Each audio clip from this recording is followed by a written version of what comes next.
tampouco esquecemos e tampouco perdoamos.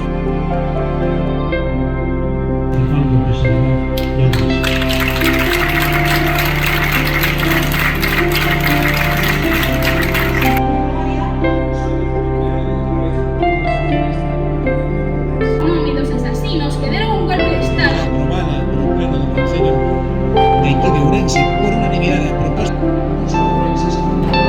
No por ser ladrón, ni asesino, ni un mal ciudadano, y que por el contrario perdió la vida por